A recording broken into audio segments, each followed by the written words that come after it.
more important than anything to do with marketing and business is to focus on the quality of what you do, not the marketability of what you do. In the long run, in the long run, as a human being, as an artist,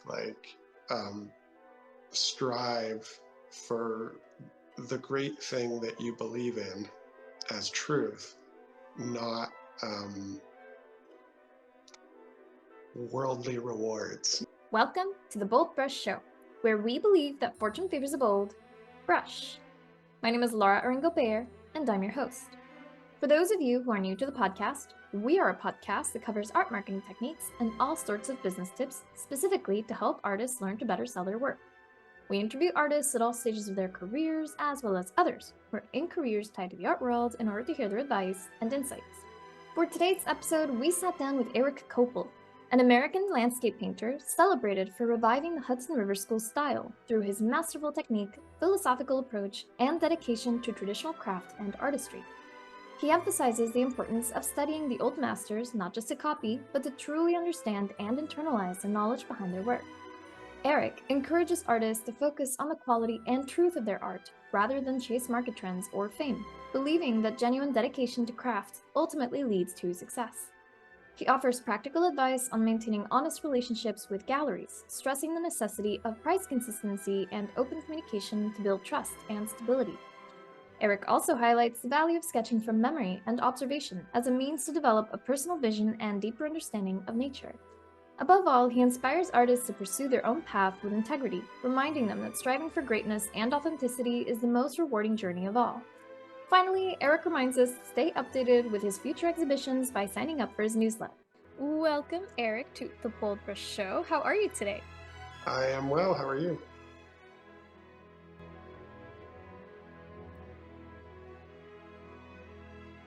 Welcome to the BoldBrush Show, where we believe that fortune favors a bold brush. My name is Laura Aringo-Bayer, and I'm your host.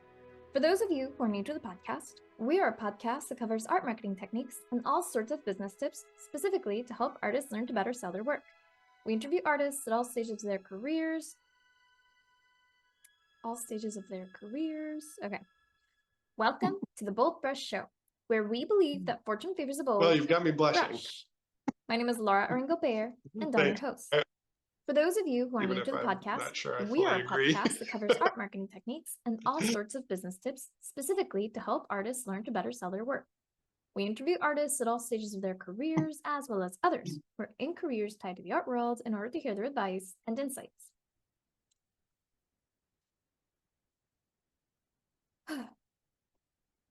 For today's episode, we sat down with Erik Koeppel, an American landscape painter celebrated for reviving the Hudson River School style through his masterful technique, philosophical approach, and dedication to traditional craft and artistry. He emphasizes the importance of studying the old masters not just to copy, but to truly understand and internalize the knowledge behind their work. Erik encourages artists to focus on the quality and truth of their art rather than chase market trends or fame, believing that I'm Erik Koeppel, and I guess people say that I'm reviving the Hudson River School style, which I just think of as American landscape painting. And I've been doing this kind of painting for about 15 years now professionally, making my living at it, not having another source of income other than selling paintings. And I've been lucky in that I can do what I love and do that. Yeah, and it is, I think it's in part luck, and in part you can tell in your work that you've definitely worked hard for it. And yeah, I think there is some aspect where, of course, it's like, oh, well, right place, right time, but I think you have the work to really back it up anyway, which is really awesome. And actually, that brings me to a question, which is, when did you begin to follow the path of the artist? I mean, I think even as a small child, there were signs that I liked drawing more than other things, and I was just drawing and drawing and drawing. And then unlike many of my peers, as I got to be a sort of teenager and going to high school and whatnot, I didn't stop drawing. I just kept drawing and drawing and drawing. And then, as my sort of, as I evolved as a person, I just kept reflecting the thoughts that I was having in drawing and painting. I started painting probably at about 15 and, just kept on trucking. So it's kind of all Nice. there. Yeah, yeah. And then you did study painting as well, didn't you? Like once you finished high school, you said, okay, this is what I want to do, right? Yeah, yeah. So first I went to, I knew in high school that I wanted to go to RISD, and so I went there. And then I think like everybody, when you get to kind of modernist art school, there are some surprises. And Mhm. so I realized pretty quickly like that I wasn't going to want to do fine art painting at RISD because it was just wild and not the kind of stuff I was interested in learning in that department. So I went for the illustration department. And of course, also as a young person was thinking like, well, I'd probably like to have a job someday so I can know how I'm going to live. And so Yeah. the illustration department seemed practical from that standpoint too, although fairly quickly in that program, I realized that what I was inspired to do with painting wasn't super compatible with the kinds of assignments I was having from the illustration teachers. Specifically, like I just didn't feel like something that came from an art director or was very commercial was what I wanted to do. And so um, even in the illustration department, there was a lot of teachers who were painters. And so I would focus on them and study with them. And then I did some apprenticeships with one of my favorite teachers and that kind of thing, where you pick up the things that you're going after. Yeah, yeah, and having that mentorship is also very important since, of course, illustration, yeah, it has crossover with painting, and I think illustration can be useful also in terms of like composition and color composition, but not so much in realism, so to speak, which is obviously the type of painting that you do, and it's a lot of the it's what the old masters did. It's kind of hard to really get that kind of education only from illustration, like because I do credit illustration with having carried the torch once classical painting really died out for a while, where people thought, oh, that's dead, that's in the past, no one does that. Thank gosh that there are people who still kept it going. But yeah, I think I find it cool that you also did some illustration and then decided, oh, maybe not, because you did go to New York Academy, right? Yeah, yeah. I actually never did do illustration professionally. I just did it, the classes, you get a sense of what it's going to be like professionally. And of course, I was in school in the mid 90s, which like AutoCAD also Oh, did illustration as a field around that time. So, I was at RISD from 98 to 2002. So it was like people had left the professional field of illustration to go teach illustration at school. So it, it was kind of an interesting time for that anyway, where it was like, oh, I thought I was doing this because I wanted a job, but it turns out that doesn't exist. So, mhm. um, but luckily I wasn't that interested in that anyway. So yeah, right after RISD, as you said, I went to the New York Academy. That was awesome. Like, it had a lot of varied viewpoints regarding what realism could be today, like from, fairly very traditional points of view to very contemporary points of view. And particularly at that time period, it was, around 2002, 2004. It was a really interesting place to be. And I enjoyed it. Yeah. Yeah. And then why would you say that it's an interesting time to be there in those years? Well, I think in that particular period, what it felt like to me, any school has its kind of um, academic politics, but Mhm. what it felt like to me was that at the time I was there was kind of an old guard going out and a new guard coming in, and so there there seemed like there was a tension in the faculty a little bit between like people who really wanted to keep what they taught like entirely traditional and people who really wanted to add this kind of contemporary element that has become a part of a lot of I guess what they would call representational painting, like art, fine art painting that shows things in it.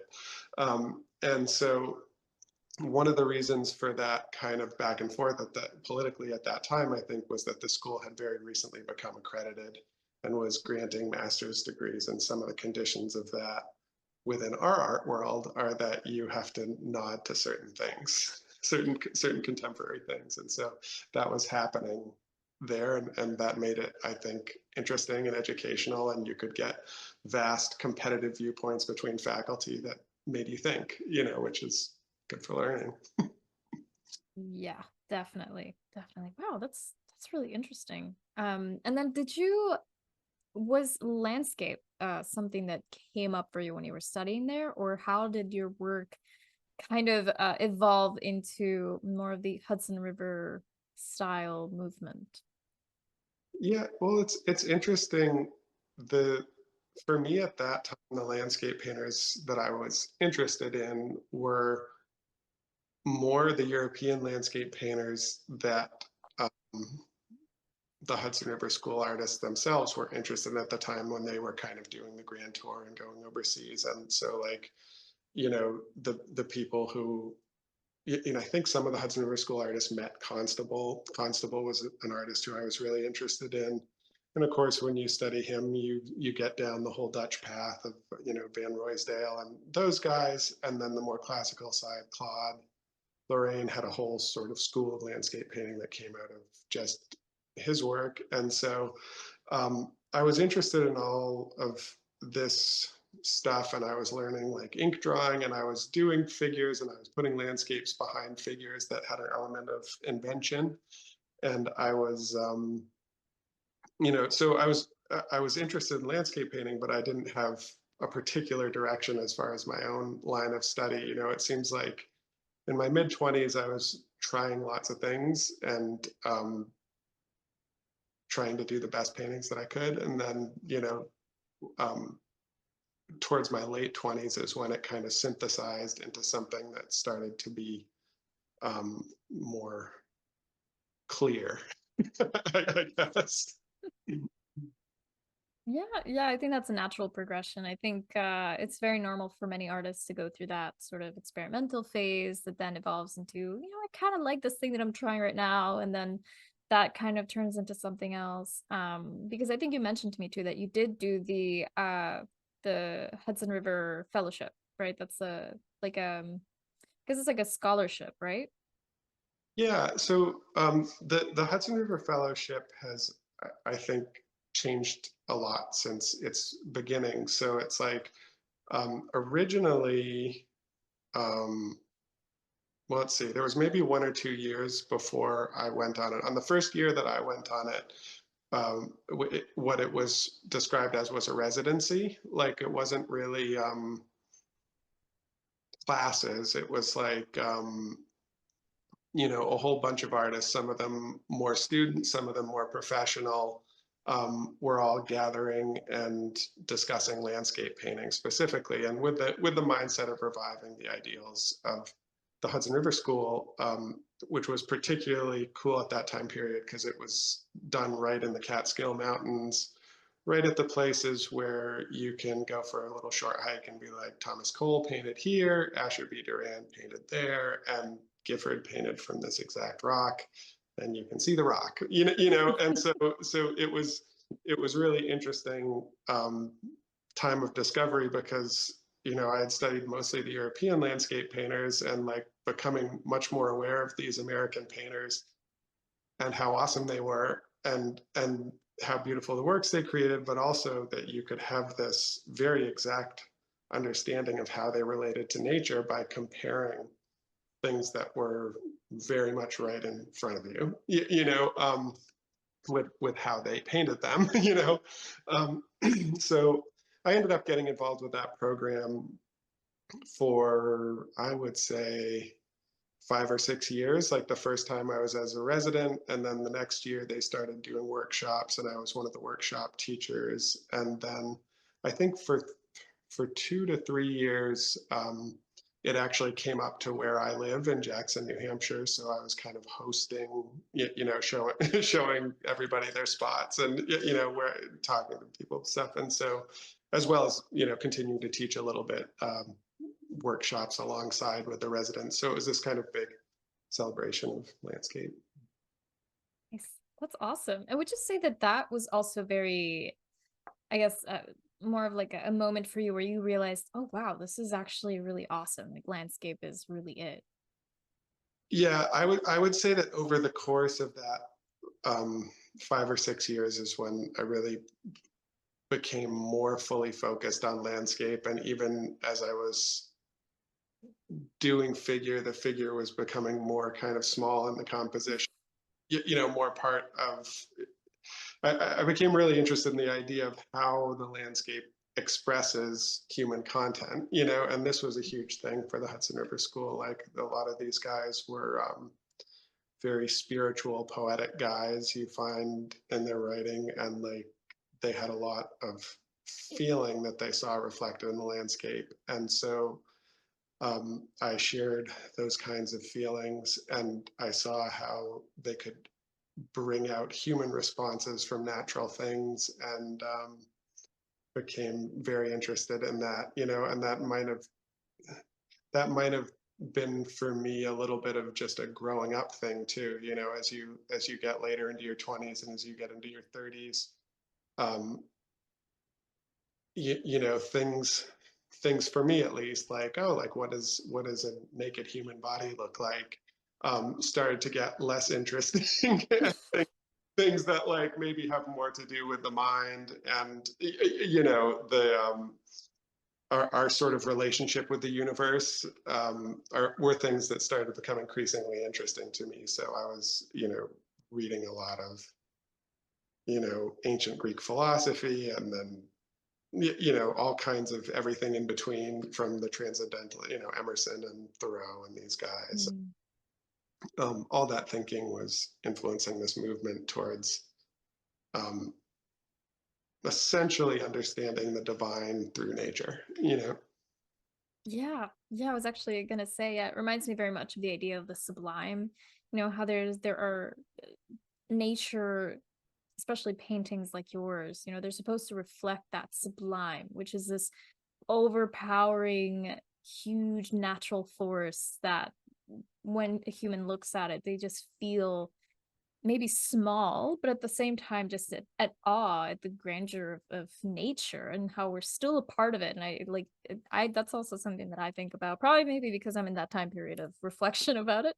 But yeah, it's interesting to think about how small we really are in the scope of everything. The time and nature, we're like at the very last minute, and then even within that, just thinking of retracing those footsteps of someone who was there 100 years ago or more, and seeing what they saw, and it's still there. I think that is such a great representation of that cycle of life, and trying to capture these things that will remain there basically for much longer than us, at least. But then also our paintings hopefully will also remain for some time as well. So it's kind of an interesting sort of, I don't know, like the cycle of life. So fascinating. So I can totally understand that. Cool. Yeah, just speaking to what you said about the sublime, something that I've found as a sort of major thread in my work, and also that we see in the historic landscape painters, is um, the sublime on one hand, and then balanced on the other hand, we have the pastoral, or pastoral, whatever, however you're supposed to say it. But I kind of think of those two things a lot with my work, in that in the sublime you have, as you say, like the sort of the great power and grandeur of nature, making you feel small, making you humbled, and of course, like feeling humbled is something that a lot of us really need to have, in order to go go through the process of trying to become better people. And of course, also on the pastoral side, we have humankind in harmony with nature, and so much like the peaceful trees we see behind your head right now, like the barking type of thing, and then that's probably a shishkin, but It is. we're if it were Ashland Grand, we'd probably see some little sheep going by or cows, and maybe a figure sitting contemplating this. And these types of things at first communicate something very kind of simple and peaceful to the viewer, and then as they unfold, if it's a really great painting, kind of it leads from that simple, peaceful, meditative feeling to higher thoughts as these kind of different elements in the picture balance themselves. Not that like a peaceful meditative feeling is, I suppose, a higher thought, but I also think that you can get you can get even more as these paintings unfold. Yeah. Yeah. And I think I like that distinction you make as well, because of course the pastoral or pastoral, I also don't know how to, I just call them pastorals. They are very peaceful and they do bring a bit of like that meditative, like calm.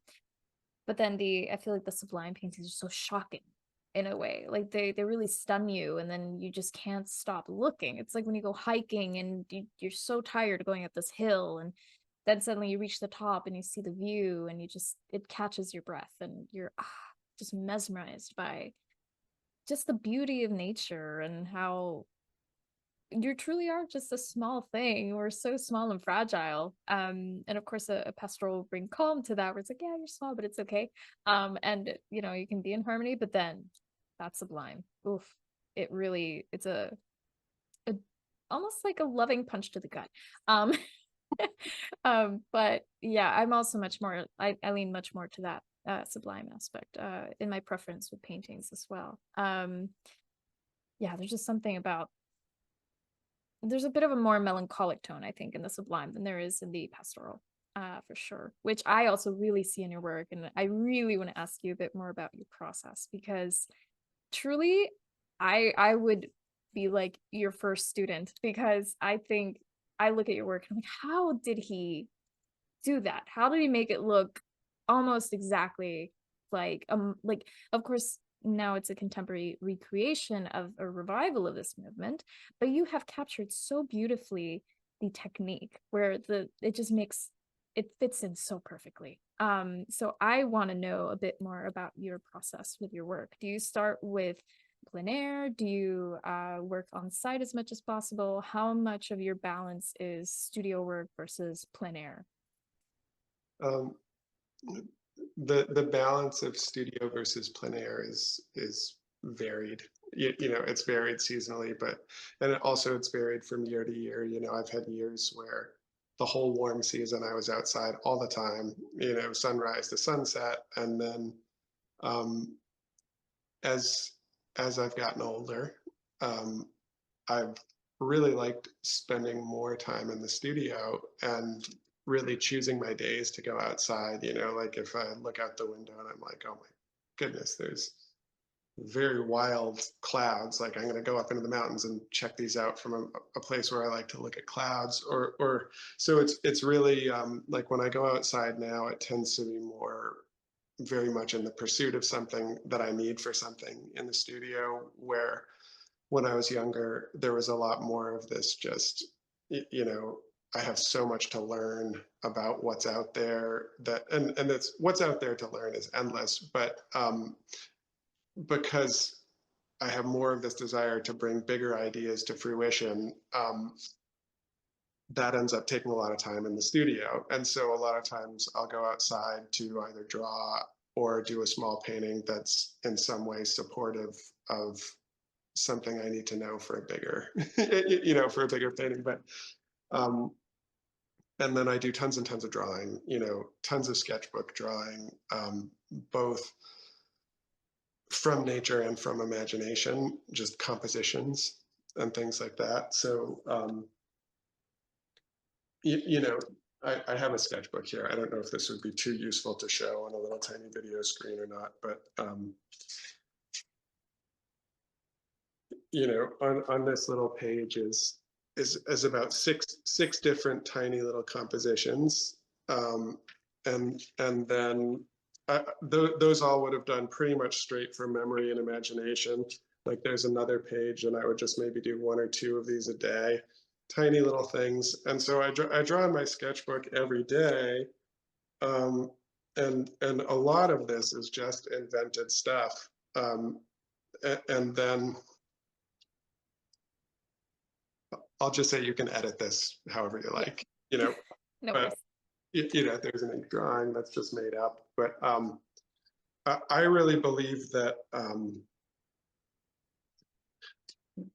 that sketching all the time is one of the most important things that an artist can do. You know, you look at the past and you look at the drawings of the masters, and you can see so much of how the end product was formed as like a big picture as a whole from what sometimes seems like deceptively simple drawings. You know, like Mhm.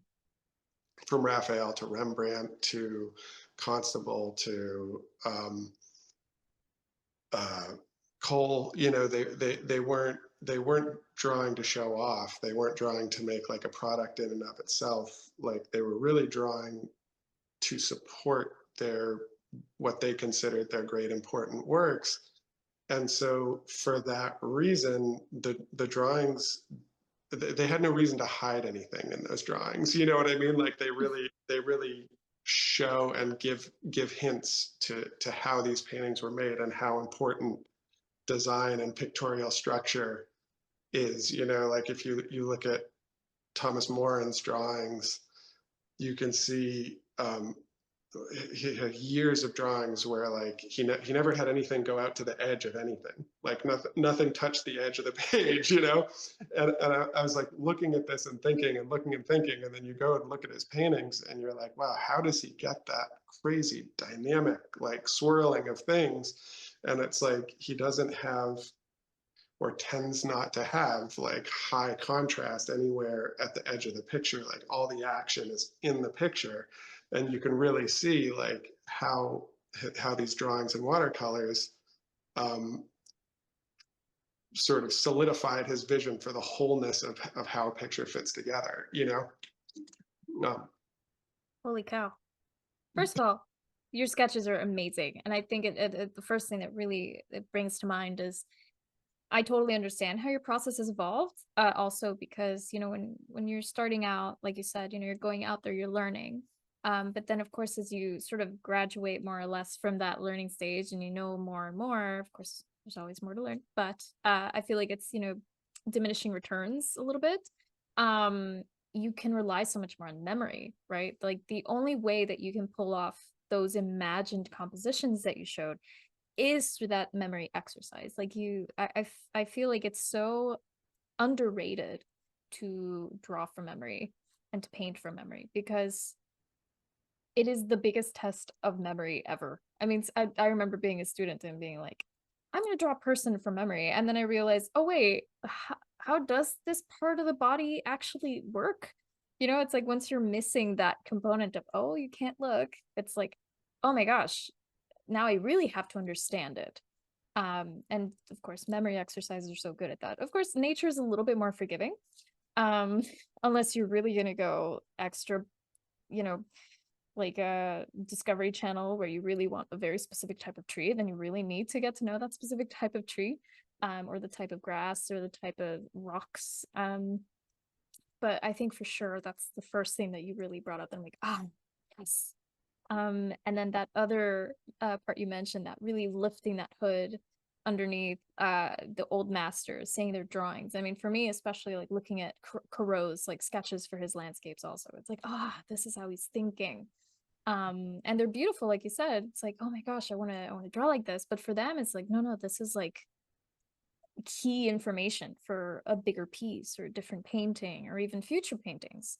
So I wouldn't be surprised if you did something similar where you have a bunch of notes from one place, and then when you're going to make a new painting, you have all these notes to refer to, which is really cool. And that reminds me of something you mentioned too about actually being at these sites and noticing all the edits, so to speak, that the masters have done. Do you mind telling us a little bit about that?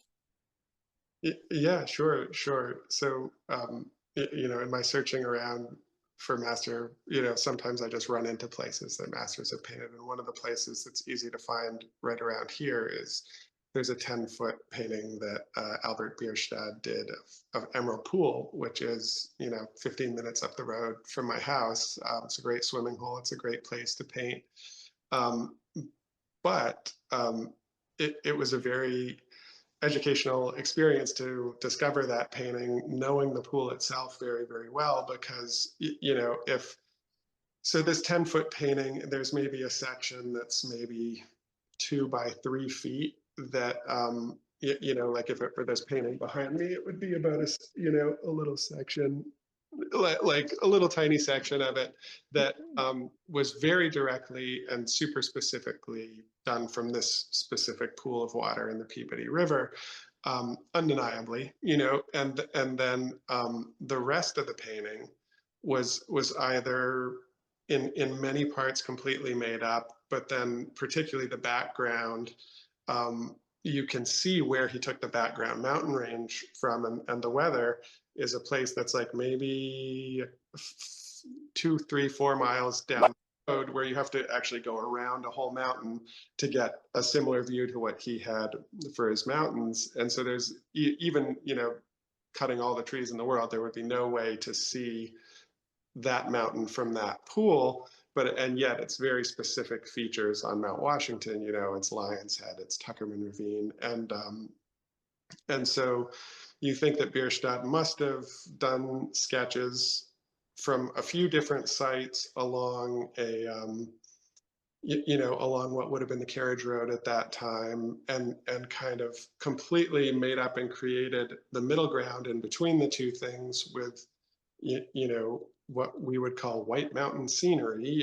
Like he took elements that would be natural, kinds of trees, kinds of rock and cliff formations that would be natural to here, and just sort of made those up to fit the background together with the foreground.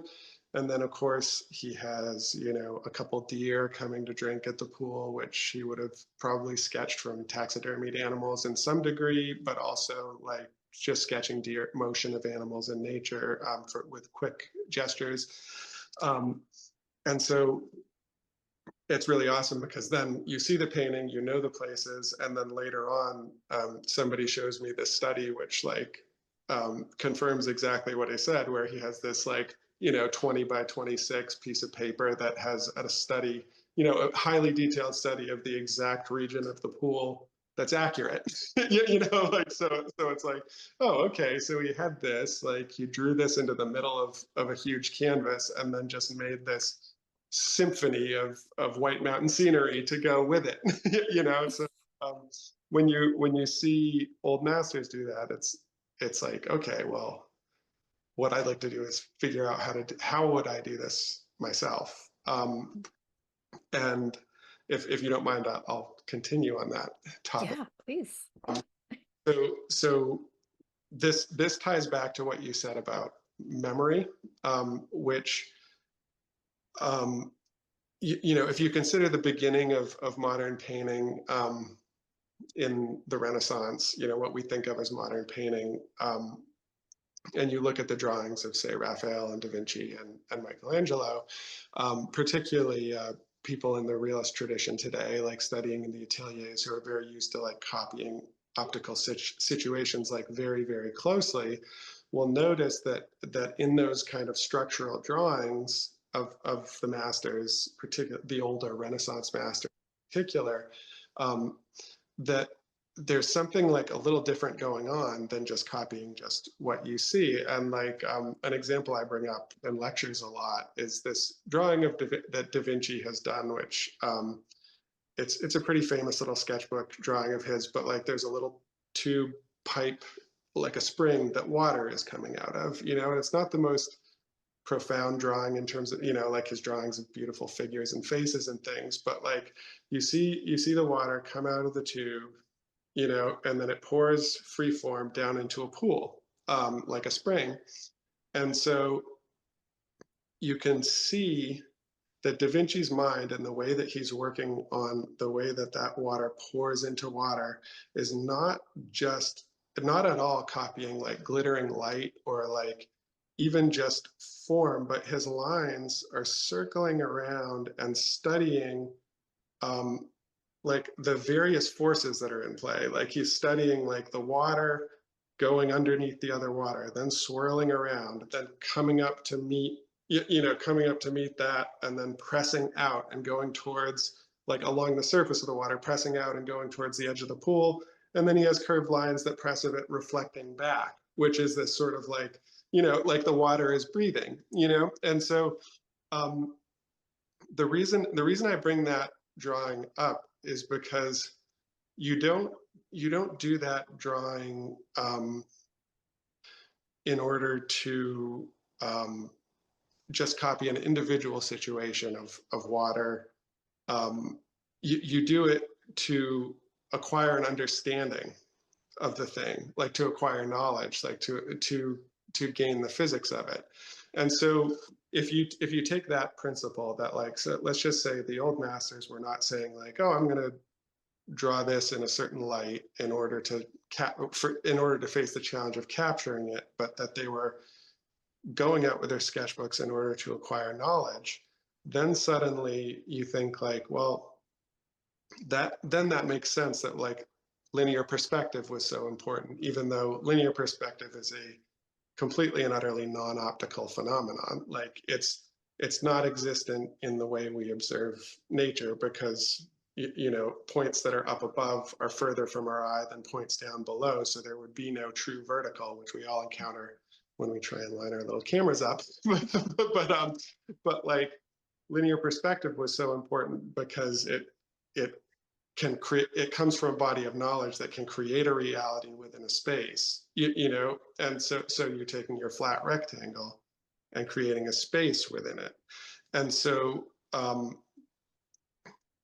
once you accept the idea that all the study that the masters were doing was actually for the sake of trying to be able to, within their mind, create the world of their painting, create the world of the painting from their mind, just them and the painting, without study, without your photo next to you, or without your outdoor study next to you, or even your little drawing. That that suddenly makes sense as a whole line of reasoning for why they did what they did. So it's like, you could, Raphael created microarchitecture that was, a building that never existed is sitting in the background of a Raphael painting in atmospheric perspective, in correct linear perspective, and he also designed the building himself, and so that process is very, very far, although these guys could all capture something, they could capture gesture, but that process of like looking at everything and looking at the universe as sort of acquiring knowledge is very, very far actually from just being able to make a big picture of something, of something in the way that a camera takes a picture of something, So that's something that I gleaned pretty early on, and that that basically all my work has been bent towards in terms of a method of technical study, but then the potential results of that kind of thing, I think, are even far beyond in the sort of metaphysics of a human being's understanding of themselves within the universe, like to try to know the universe, Yeah. Jeez. Wow. If you've been enjoying the podcast and also want to be able to ask our guests live questions, then you might want to join our monthly BoldBrush Live webinars, where our guest artists describe marketing tips, share inspiring stories, and answer your burning questions in real time. Whether you're a seasoned painter or just starting your creative journey, this is your chance to connect, learn, and spark new ideas. And whether you're stuck on a canvas or building your creative business, this is where breakthroughs happen. Don't miss out. Ignite your passion and transform your art practice by joining us. Our next BoldBrush Live webinar is coming up on the 11th of September with our special guest, Samuel Hoskins. You can find the sign-up link in the show notes. At BoldBrush, we inspire artists to inspire the world because creating art creates magic, and the world is currently in desperate need of magic. BoldBrush provides artists with free art marketing, creativity, and business ideas and information. This show is an example. We also offer written resources, articles, and a free monthly art contest open to all visual artists. We believe that fortune favors the bold brush. And if you believe that too, sign up completely free at boldbrushshow.com. That's BoldBrush show.com. The BoldBrush Show is sponsored by Faso. Now more than ever, it's crucial to have a website when you're an artist, especially if you want to be a professional in your career. Thankfully, with our special link, faso.com/podcast, you can make that come true and also get over 50% off your first year on your artist website. Yes, that's basically the price of 12 lattes in 1 year, which I think is a really great deal, considering that you get sleek and beautiful website templates that are also mobile friendly, e-commerce, print on demand in certain countries, as well as access to our marketing center that has our brand new art marketing calendar. And the art marketing calendar is something that you won't get with our competitor. The art marketing calendar gives you day-by-day, step-by-step guides on what you should be doing today, right now, in order to get your artwork out there and seen by the right eyes so that you can make more sales this year. So if you want to change your life and actually meet your sales goal this year, then start now by going to our special link, faso.com/podcast. That's faso.com/podcast. Wow. Yeah, it's so true. And I think, that really does affect the quality of the work because for sure today so many of us rely on photography and I totally get that. I mean, in the Renaissance, I mean, a lot of people didn't have to necessarily worry about their cell phone or a bunch of other stuff that they had around them. So I think they also really did have a bit more luxury in terms of having time to focus, right? Because so much of our time is just so robbed by all of these distractions that we've created for ourselves. And also I think today we have such a different speed because the camera is so fast. It's just so easy to just take a picture and be like, okay, I'm gonna paint this, which is totally fine. But if you're really chasing that quality, which I can totally see in your work, there is so much more,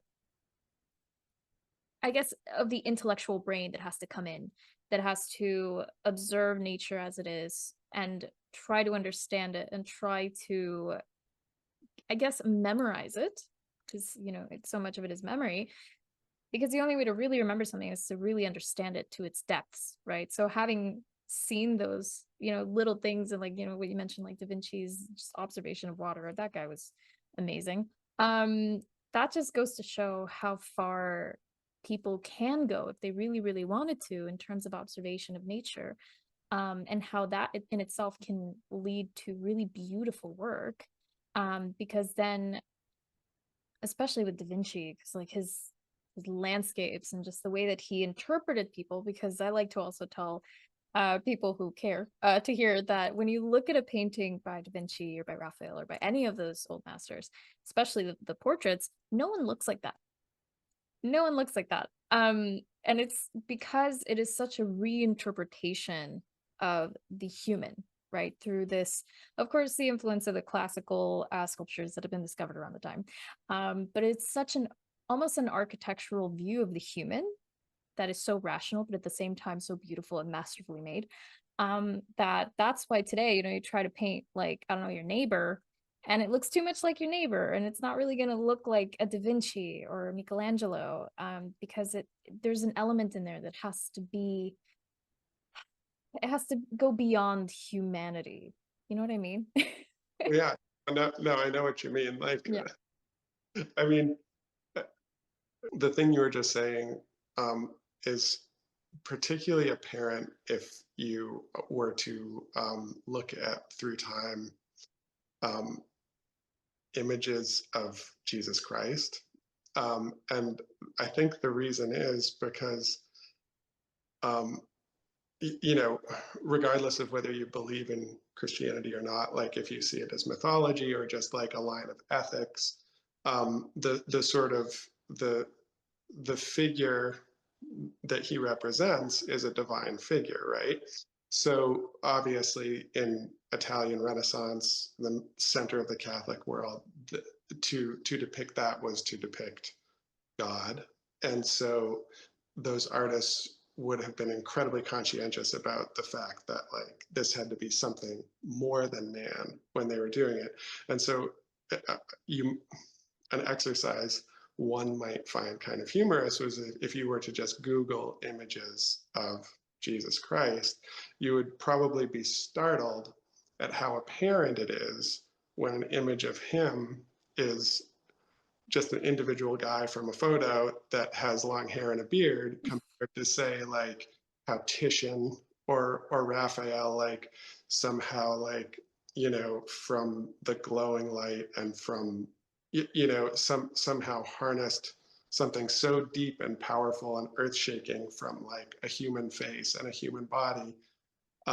that we just see it as truth. Like we just see what they painted as truth rather than as like an individual human. And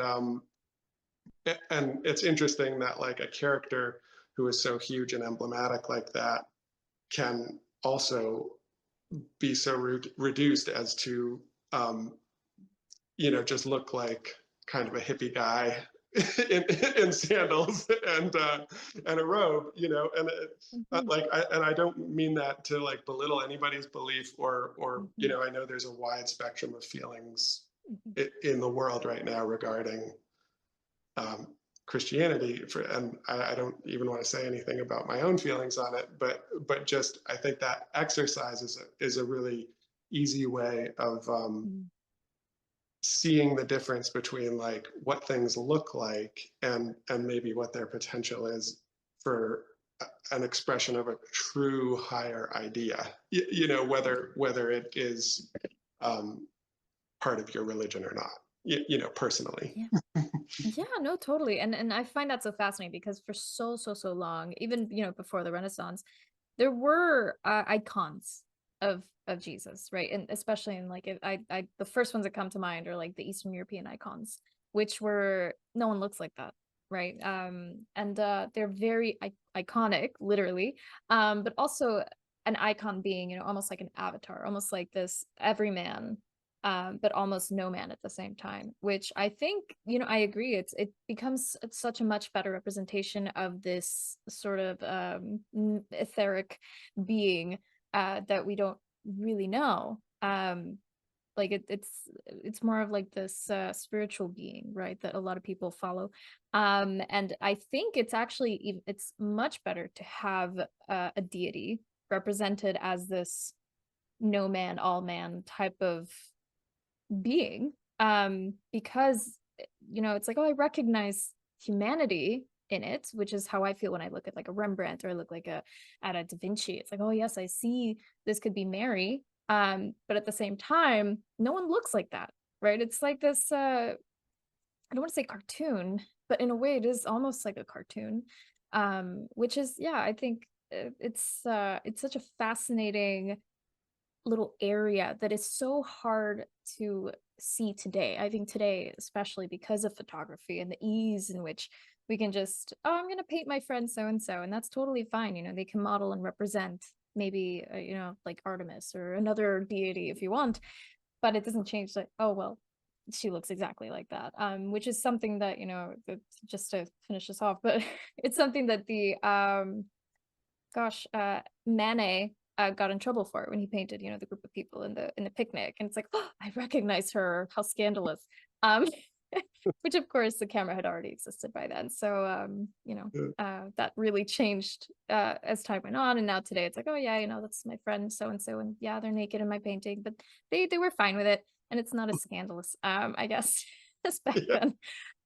But yeah, and I find that so interesting. And one last thing that I wanted to ask, just to attach to that, have you found that through observing the old masters, you've noticed maybe like another key to creating masterful work? I feel that the purpose of paint, like I feel that it's important, like as you know, people who we observe, we try to think of things rationally, think through a maybe a Platonic perspective on things. I think it's important to note, like, what is the purpose of a painting? Um, and it seems like a really simple question, but of course, like, through the lens of artists and all the discussions we've had, like, it can very quickly get complicated, right? But then, probably if you were to go through some ledgers at the Vatican, you might find a little note somewhere that said, we're going to pay Michelangelo this much to decorate the walls of the Sistine Chapel, you know? And so here we have what's fairly universally considered one of the most important works of all time. And what it's referred to there is a decoration for a wall. And in modernism, um, decorative or a decoration for a wall has become like a derogatory term.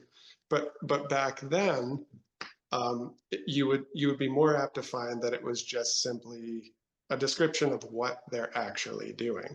And so, you know, the nice thing about that decorative idea is first you have what you are as a painter or as a sculptor, and even if some people act as both, like a sculpture is decorating a space, a painting is decorating a wall, an illustration is decorating a book.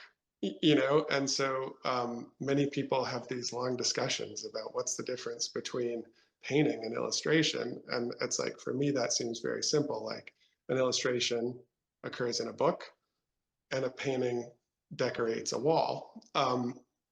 So the difference between decorating a wall and decorating a book is, in a book, you always have the text accompanying the image, which adds an explanation and a back and forth. Whereas on a wall, most of the time, except in museums and gallery walls, sometimes, most of the time, you will not have anything to describe the painting except whatever the painting describes to you itself. And so um, the reason that I've sort of felt that it's very important to recognize as artists, as painters, our decorative purpose, like that is our sort of first fundamental purpose, to decorate a wall. Then you start to think like, well, to decorate the wall of a home is different from to decorate the wall of a church, to decorate a public building. And suddenly you look at art history and a lot of things make a lot more sense. Pre-impressionist things particularly. And so if you make your first purpose to decorate a wall, immediately you have more commercial success, because you're suddenly fulfilling a purpose for humanity rather than just having your little mind palace in your studio and work, which is really a 20th century concept. Like, it didn't exist prior. And so I've sort of had this kind of solace in the idea that first you decorate a wall, and whatever your great profound ideas that you have as an artist, that is on top of that first initial purpose, building, building, building, building. And so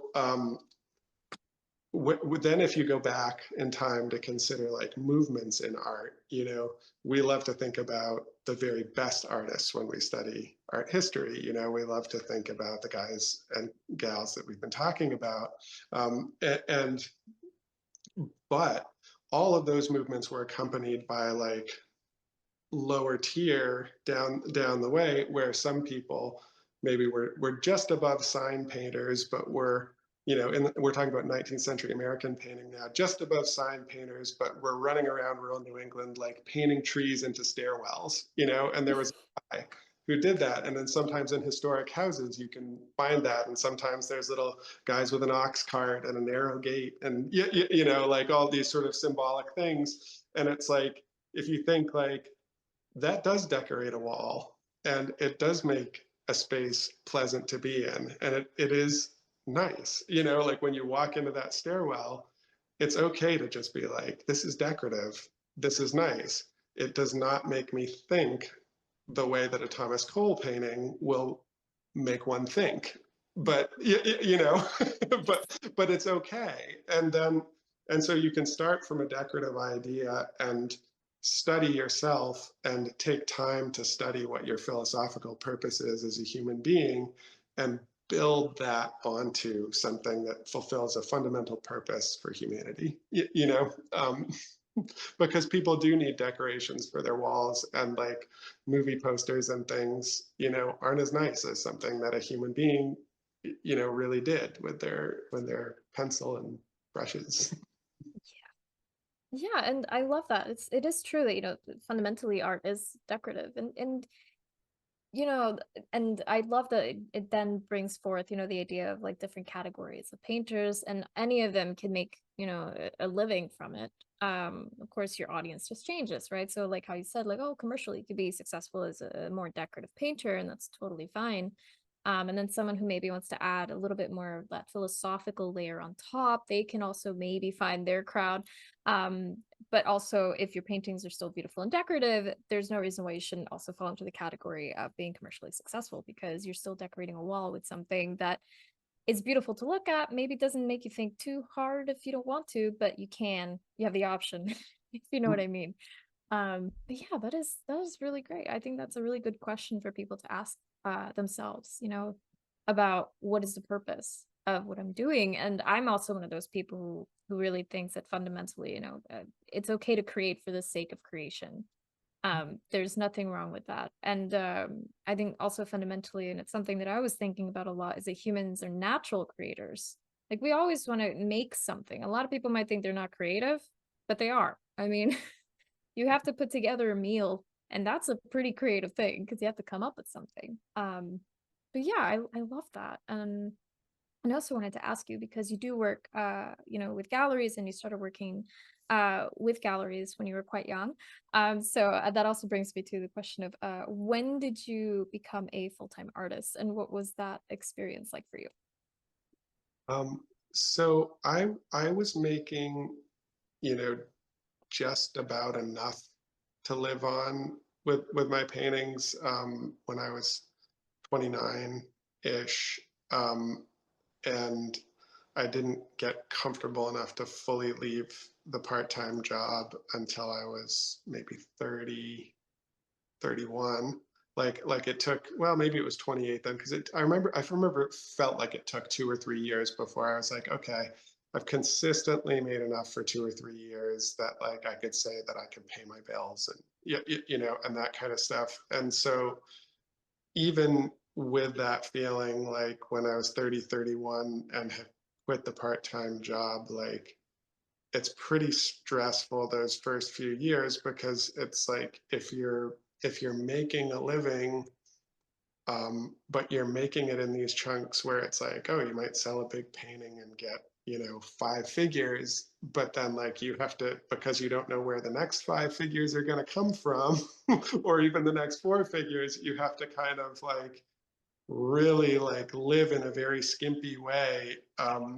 You have to be really safe and conservative if you're not going to have a job, and like you can supplement with like at that time I supplemented with workshops and things a little bit more. I haven't really been teaching in a long time, but so what I would say is I would say by maybe 5 years after that, like when I was in my mid 30s, was when I mean, and I say comfortable with a grain of salt, because I still sometimes, like, although it isn't rational, like it isn't rational for how I'm doing right now, but I still sometimes get those old feelings of like, I just never know what's going to happen next month. You know what I mean? Like it's a little bit like it's a little different from like having a job. Like you're running a business, and what you sell is essentially a luxury product, and so you need buyers that buy in that category, and you don't always know, you know what's going to come, you know, there, it's gotten now, you know, now I've been doing this for 15 years. I've been making my living at it for 15 years. You know, there's always a monthly income. There's always sales every month, and there's always commissions coming to completion. There's often things like, you know, people buying paintings on a schedule, so you know that you're going to get, yeah, you know, so it's gotten over years to be a little more predictable. I guess is the way I would put it. But you know, it's definitely a big leap of faith to just be like, well, you know, I've made just enough to live on for 3 or 4 years, so I'm going to just try and live on paintings for the next 5 years. You know, it's a tough choice to make, and but I'm glad I made it. And in some ways, like being in that situation, I think also can push you. You know what I mean? Like being in that situation where you have to do that.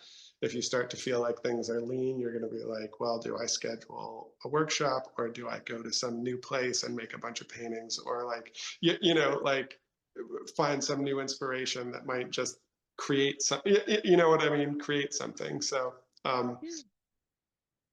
that's my story there. That's probably, you know, No, little. but it's really great because it seems like you've always really had your mind set on painting.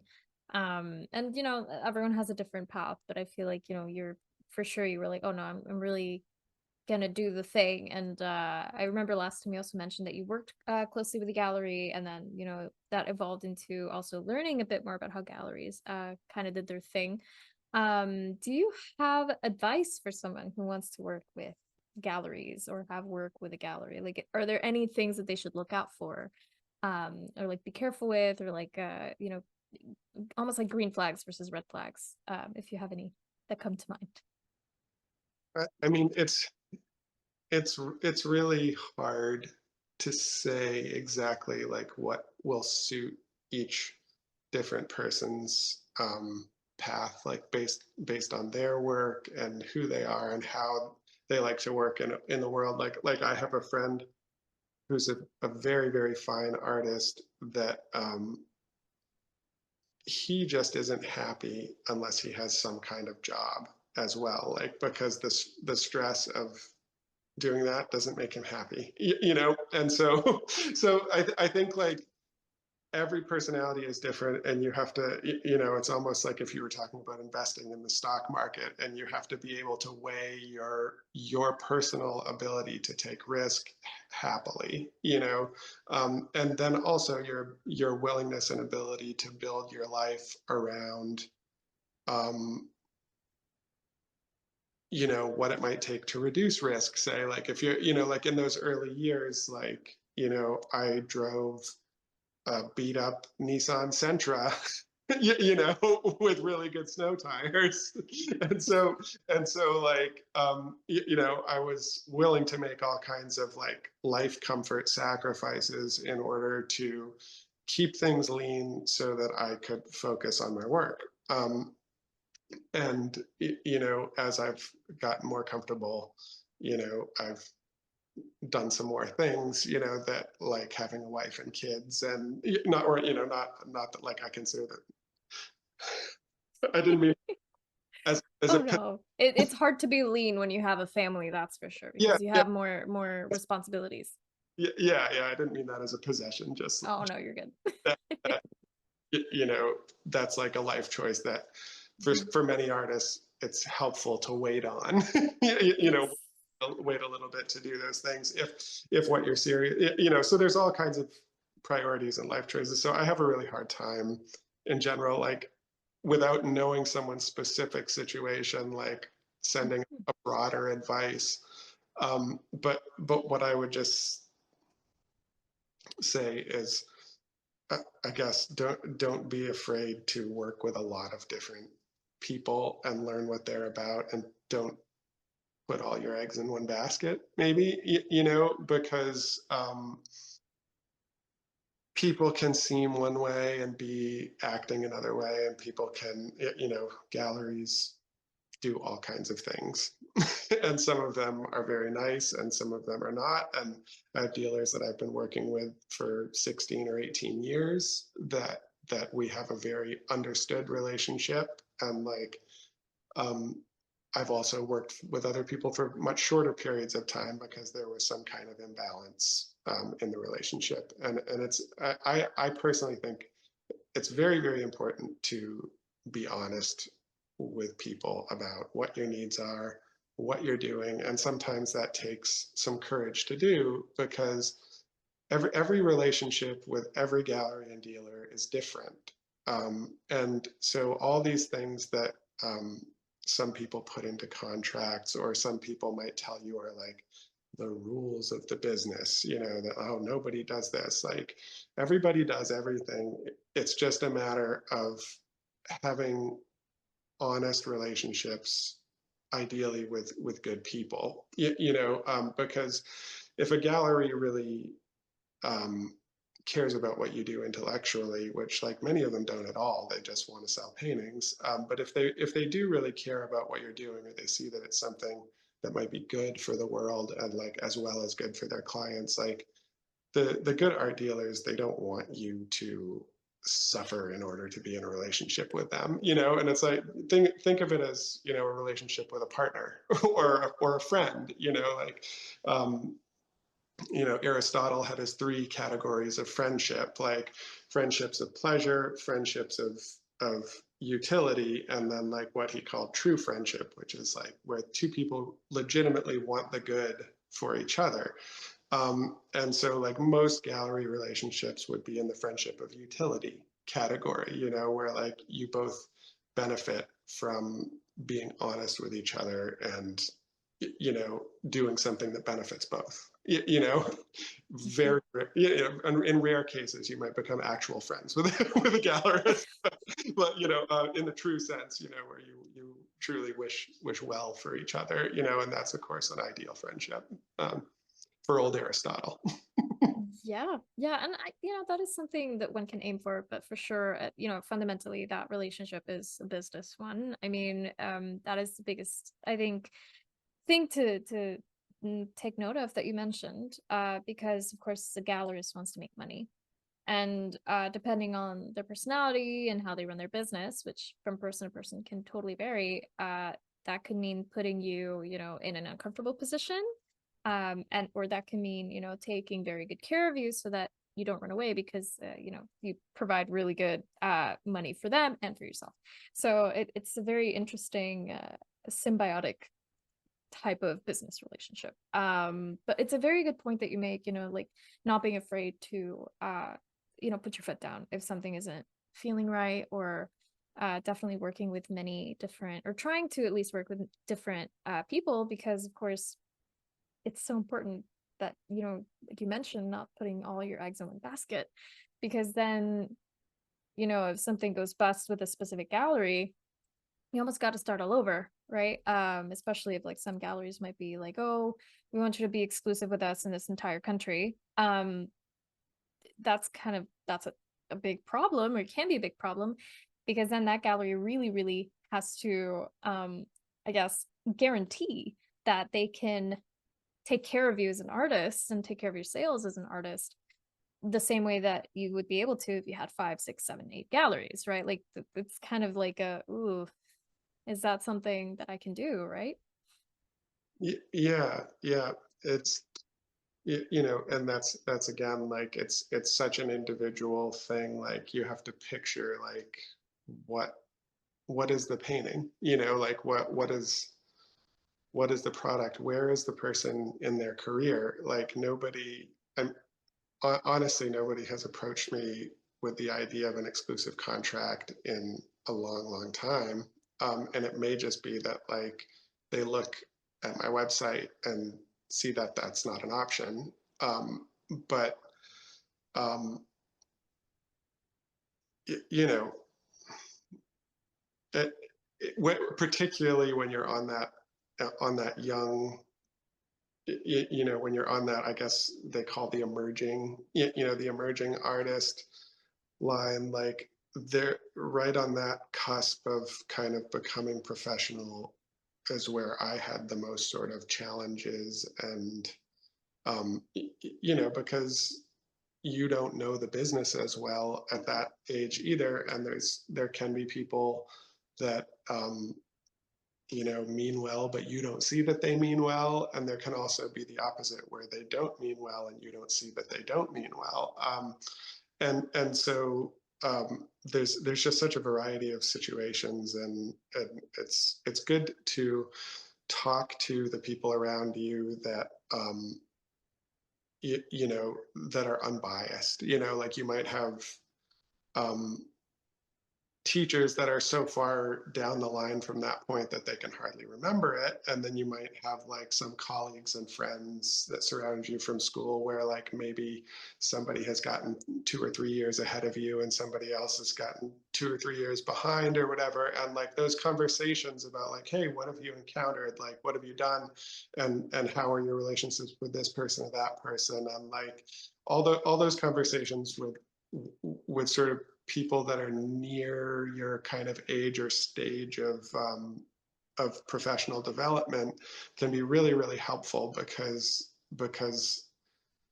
that good communication is just useful. It's like I mean, I wish we had a wonderful union, but because we don't have a union, like you really have to kind of talk to the people around you, you know. Yeah, yeah. Huh. That could be something worth doing in the future, just having an artist union for North America where people can write in about their experiences with galleries because that can vary so much. But yeah, those are all very excellent points. And do you find that personally, do you sell more so through galleries, or has it been mostly just personal commissions, or has it all been just you maintaining relationships with your collectors? What do you find has been the best marketing approach that you've taken to sell more of your work? um, I have benefited from all those things that you've said, so in you know in the age of social media, in the age of websites, like I think it's really important. It has been really important for me to like keep a degree of openness in terms of my ability to work directly with clients. So that's something that I look for in a gallery, but you also um, you have to be able to do that in a context where you're honest with the gallery. Not that well. Um, what I would just say is um, you, you know when something you're doing is wrong, and you know when something when you're doing is right, and then you know when there's a sort of vague gray area in the middle, and like what I've sort of tried to do is well, think to myself like, well, if I feel like I'm in this gray area where I'm not quite sure, I should probably talk to the people involved rather than just like, you know, people end up in situations where you don't want to end up in a situation where you have to keep secrets in order to keep good relationships or something like that. And like I've sort of worked with the general idea that like um the art world is kind of small, and that like the things that you do will come to light,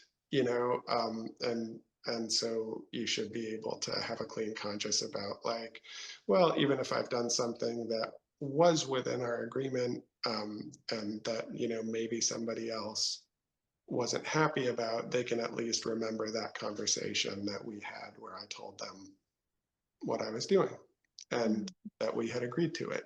So it's like it's not telling everybody what they like to hear all the time, but it's being honest and um, trying to keep a good standard of relationships with people, I guess.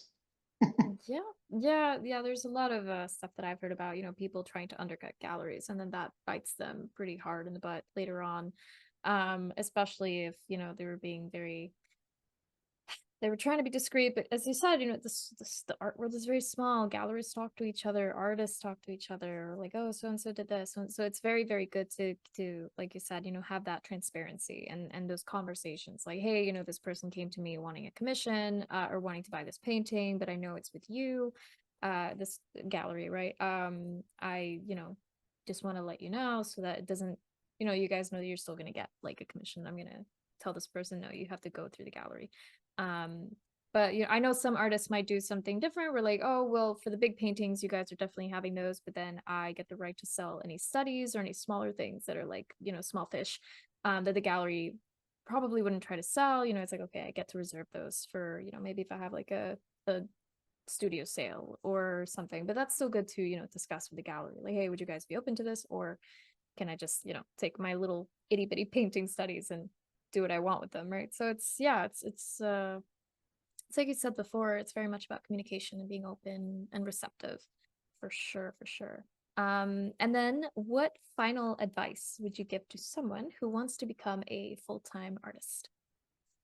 Oh boy, oh boy. So one thing that you just said in your last speech, that um, just struck me as a point that I think is probably universally important to everyone, and this is just a business measure. Is you use the term, I think, like undercutting the gallery. I would also consider that practice as undercutting the value of your own work. And so something um, that has been absolutely crucial to me, keeping these open, honest relationships with these galleries, even while selling my work at a wide variety of venues and contexts, has been, I have been like crazy about price point stabilization by size. And that, like, if you can't do that, you're not going to have good relationships with galleries, because like you just can't do it. Like you can't have it be like, oh, all I have to do is go find the artist on the internet where all artists can be found now, and I can get half price or even 75% or whatever. So like I just don't do that. Like I consider my prices to be the prices of a work that size, and what commission I get from what dealer or wherever that goes is nobody else's business but mine and that dealer. And there's a vast variety that artists will find in the market, and like you just have to work it out with each person that you work with. But as far as the public facing pricing of the work, by size, it should be cut and dry across the board. And you'll find that if that's the case, you're gonna suddenly have less people that are trying to bug you about these, like, oh, well, do you value your own work at the price it's being sold at? And so if the answer to that question is yes, then like I don't see it as like, oh, this little painting is say say it's 5,000 for this gallery. Well, I don't see that as 2,500 for me. Like I just, if it's a 50% gallery, like I just see that as a $5,000 painting. And maybe it's at a 15% gallery, and maybe it's at a 50% gallery. I'm still going to see that as a $5,000 painting across the board. And I think that is what artists should do, because that way,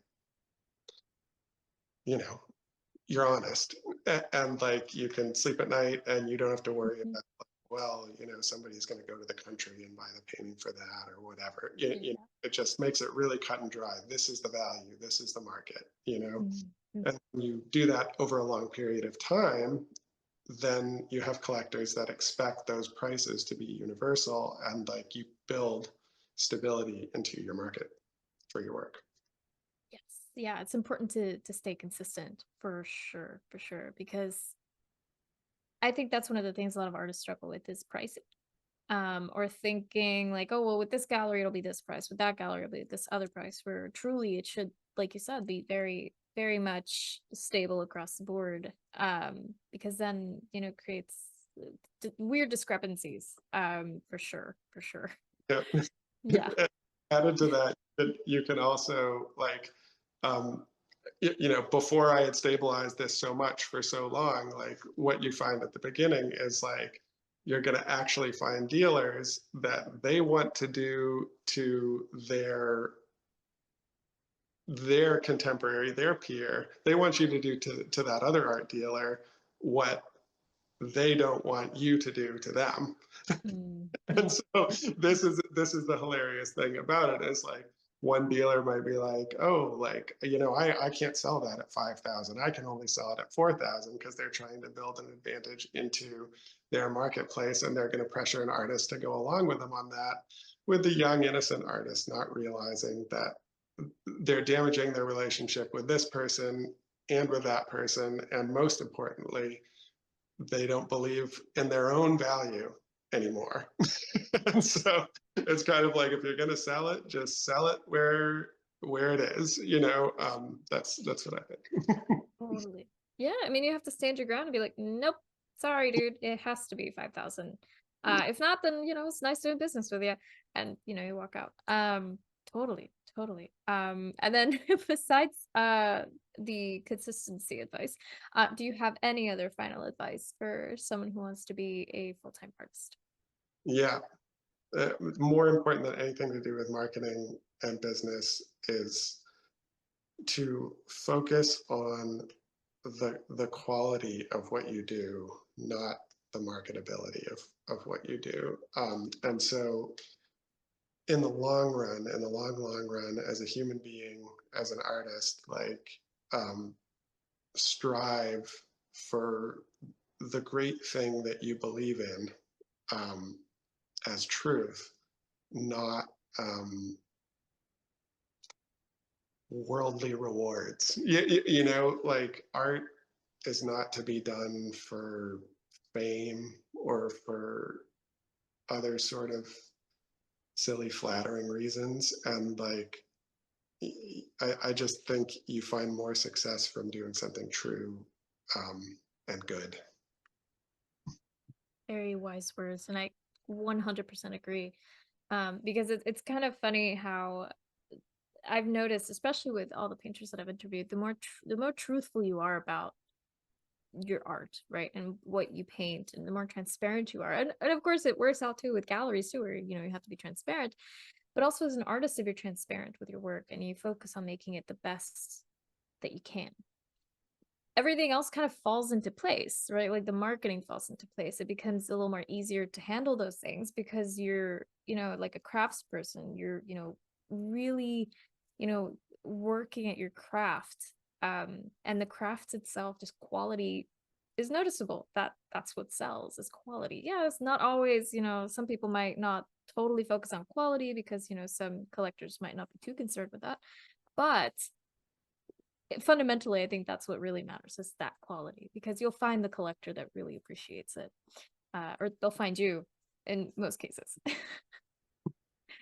But yeah, yeah. And then, do you have any upcoming exhibitions that you would like to promote or announce?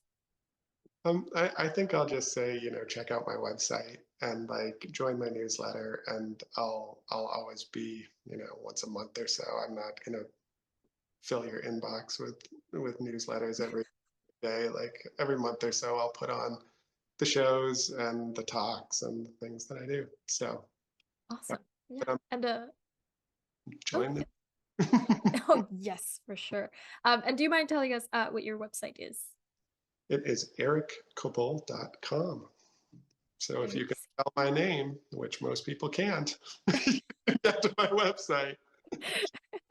Yeah, yeah. And then I'll also include your links in the show notes as well. But yeah, well, thank you so much, Erik, for this very philosophical and in-depth talk. And I think this talk has been so appropriate for the kind of beautiful work that you do, which is just a treat to look at and a treat to just think deeply about the real meaning behind, all of the beauty that we try to bring forth into the world. So thank you. Oh, thank you very much for having me. I appreciate it.